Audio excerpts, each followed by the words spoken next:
Selamat sore teman-teman. Assalamualaikum warahmatullahi wabarakatuh. Perkenalkan, nama saya Aditya Lafida, NIM 1011729. Di sini saya berasal dari Universitas Ciputra akan mempresentasikan tentang pengaruh segmentasi pasar dan positioning produk terhadap profitabilitas penjualan dan kickback. Nah, di sini ada latar belakangnya, segmentasi pasar. Apa sih itu biasanya segmentasi pasar?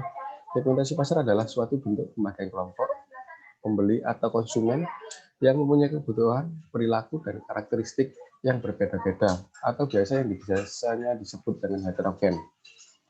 Dari sisi perilaku, sisi psikografis, sisi demografis, dan sisi geografis.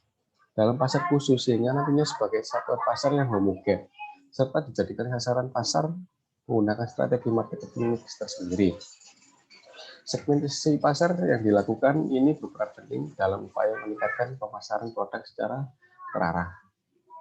Selain itu, sumber daya yang dimiliki perusahaan dapat digunakan secara lebih efektif dan efisien. Menurut Smith tahun 1956, konsumen sendiri mempunyai sifat yang relatif unik dan berbeda-beda. Unik dalam artian seperti ini. Uniknya mempunyai sifat yang berbeda-beda, mempunyai gaya beli yang berbeda-beda, mempunyai tipikal yang berbeda-beda. Nah, konsekuensinya mereka membutuhkan program pemasaran yang berbeda juga. Menurut Kotler dan Keller 2006, halaman 262, positioning adalah mencari posisi yang tepat di dalam pasar setelah menentukan strategi segmentasi yang digunakan.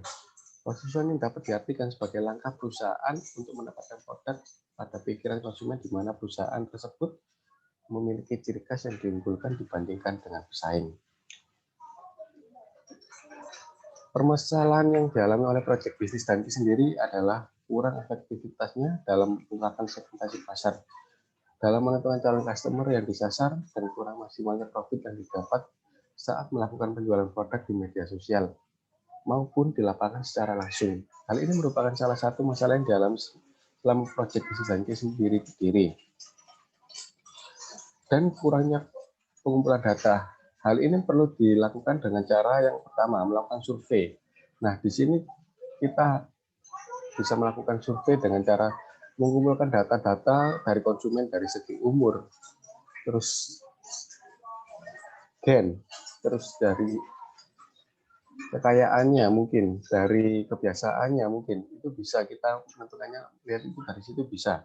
Nah, yang kedua, menganalisis. Kalau kita sudah mendapatkan survei, hasil survei tadi, kita harus menganalisis lagi dan membagikan setiap variabel-variabel itu tertentu dengan cara menyamakan satu variabel dengan variabel yang sama tadi. Semisal contoh, semisal kekayaan. Satu customer mempunyai kekayaan yang sama dengan customer yang lain, kita harus menyamakannya di dalam satu variabel tersebut. Nah, yang ketiga, positioning. Untuk positioning sendiri ini Danke sangat kurang dalam memposisikan produk bisnisnya tersendiri. Kenapa? Karena kita belum tahu dan kita belum paham juga produk yang kita jual kelebihannya itu apa, dan belum juga tahu bahwa kompetitor itu mempunyai harga, kualitas, dan value yang lebih dari kita, dan kita harus mengetahui itu dengan cara mensurvei juga dan dengan cara membeli produk customer dan membandingkan dengan produk Danke sendiri. Yang terakhir, kurangnya penciptaan nilai pada suatu produk sehingga menimbulkan kurangnya kepuasan konsumen. Nah, di sini value yang kami tawarkan itu sangat amat kurang bagi konsumen. Kenapa?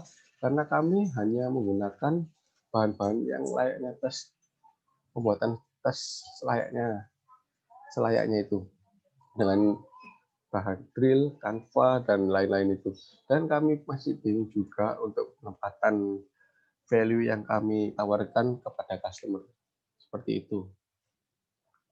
Nah, imbasnya sendiri itu seperti kayak turunnya profit yang didapat. Satu, kurangnya edukasi masyarakat tentang perusahaan Danke sendiri dan minimnya pengetahuan masyarakat terhadap produk yang diberikan yang dijual oleh Danke itu sendiri. Nah, hal ini sangat merugikan bagi kami tentunya dikarenakan kami sangat kecewa sekali kepada bahwa adanya atau kurangnya penempatan segmentasi pasar yang sangat membuat bisnis Danke sendiri ini telat atau kurang berkembang ke depannya. Nah, untuk mengatasinya sendiri itu mungkin bisa dengan cara menempatkan setepat mungkin dan membandingkan dengan kompetitor lain dan mungkin bisa membandingkan harga, kualitas, dan produknya tadi. Nah, sekian dari saya. Selamat sore, terima kasih. Assalamualaikum warahmatullahi wabarakatuh.